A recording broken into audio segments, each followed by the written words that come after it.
নমস্কার বন্ধুরা, আমি আবারও চলে এসেছি আবার একটি নতুন ভিডিওর মাধ্যমে।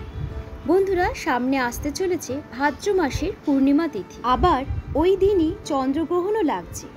এমন পরিস্থিতিতে এই তিথিতে কিভাবে পূর্ণিমা ব্রত পালন করবে, কোন নিয়ম মেনে লক্ষ্মী নারায়ণের পুজো করবে, সেই সবই এখানে বিস্তারিত আলোচনা করা হলো।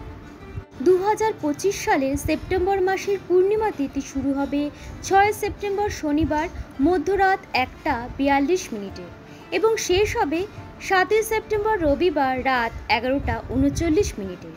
যদিও তিথি অনুযায়ী পূর্ণিমা শুরু হবে 6 সেপ্টেম্বর মধ্যরাতে, কিন্তু উদয়া তিথি অনুসারে পূর্ণিমা পালন করা হবে 7 সেপ্টেম্বর রবিবার।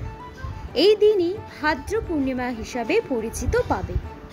প্রতি মাসের পূর্ণিমা তিথির বিশেষ মাহাত্ম্য রয়েছে। এই তিথিটি লক্ষ্মী নারায়ণকে সমর্পিত। পাশাপাশি এই তিথিতে চাঁদেরও পুজো করা হয়ে থাকে। মনে করা হয় পূর্ণিমা ব্রত পালন করলে ব্যক্তি সর্বদা লক্ষ্মী নারায়ণের আশীর্বাদ পান। এবছর ভাদ্র পূর্ণিমার দিনে চন্দ্রগ্রহণও লাগতে চলেছে।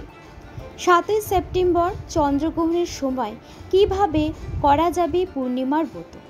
7 সেপ্টেম্বর রাত 8:58 থেকে মাঝরাত 1:25 পর্যন্ত চন্দ্রগ্রহণ থাকবে। চন্দ্রগ্রহণের 9 ঘন্টা আগে সূতক শুরু হবে। যারা পূর্ণিমা ব্রত পালন করবে তারা 7 সেপ্টেম্বর বেলা 12:57 আগে পুজো করে নেবে, কারণ এই সময় থেকে সূতক শুরু হবে। তবে সন্ধ্যাবেলায় চাঁদকে অর্ঘ্য দেওয়া যাবে। সূতককালে মূর্তি স্পর্শ করা যাবে না।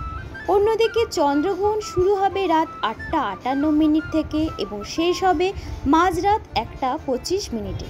গ্রহণ শুরু হওয়ার আগেও পুজো সম্পন্ন করা যাবে।